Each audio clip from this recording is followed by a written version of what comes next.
Abraham Lincoln தாக்கப்பட்ட போது என்ன சொன்னார்? அவரை தாக்கி பேசிய போறது என்ன பண்ணார் பாராளுமன்றத்தில்? அதற்கு எப்படிப்பட்ட பொறுப்பான பதிலை கொடுத்தார்? என்ப கேலி பண்ணா மிட்டாதாரர்களும் மிராசுதாரர்களும் அந்த பாராளுமன்ற உறுப்பினராக வந்து அங்கே அலங்கரித்துக் கொண்டிருந்த போது, இவர் அதிபராக உட்கார்ந்த போது, உன் தந்தை தைத்து கொடுத்த செருப்பு உறுதியாக இருக்கிறது என்று ஏளனம் செய்தார்கள். கோபப்படவில்லை ஆபிரகாம் லிங்கன், அதைவிட என் ஆட்சி உறுதியாக இருக்கும் என்று சொன்னார். இதுதானே அந்த மன வலிமையை எது தந்தது? அதனால்தான் தன்னுடைய மகனை பள்ளிக்கூடத்தில் சேர்க்கிற போது அந்த ஆசை, இந்த பிரின்சிபாலுக்கு ஒரு லெட்டர் கொடுத்தார் ஆபிரகாம் லிங்கன்.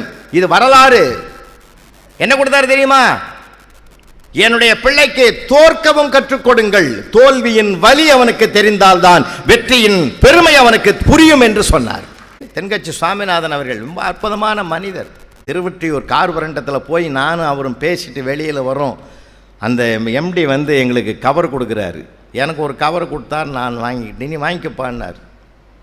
அவருக்கு ஒரு கவரை கொடுத்தார். கோவப்பட்டார் சார்.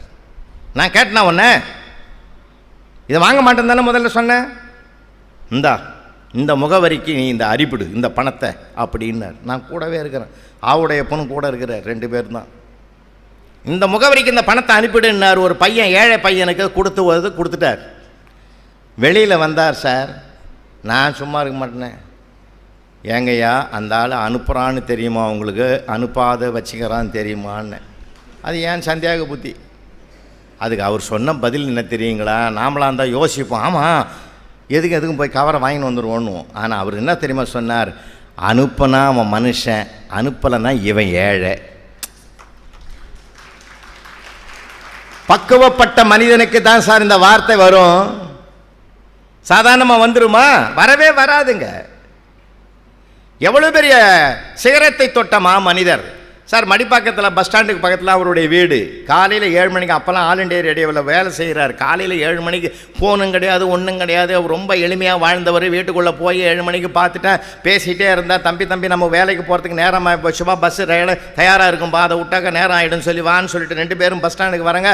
அவர் ஏறுற பஸ்ஸில் போய் போகிறதுக்கு நான் ஏற்றி விடுறதுக்காக நான் கிட்ட போகிறேன். ஏற்கனவே பஸ்ஸில் ஏறி உட்காந்து இன்னொரு பஸ்ஸில் இருக்கிறவன் இறங்கி ஓடி வந்து அவரை பார்த்துட்டு, தெய்வமே உன் நிகழ்ச்சினா எனக்கு உயிருன்னா. ஐயா கேட்டார், டெய்லி கேட்பேன்னார். அதெல்லாம் எனக்கு தெரியாது, நீ ஆரம்பிப்பேன், என் கம்பெனிக்கு நேரம் ஆயிடுச்சுன்னு ஓடி வந்துடுவேன்னா. இப்படி ஒரு பாராட்டை அவனாவது சொல்லுவானா? அவன் போன உடனே ஐயா சொல்கிறாரு, ஒருத்தனை கம்பெனிக்கு அனுப்புறதுக்கு நான் காரணமாக இருக்கிறேன் பற்றியா தம்பின்னார்.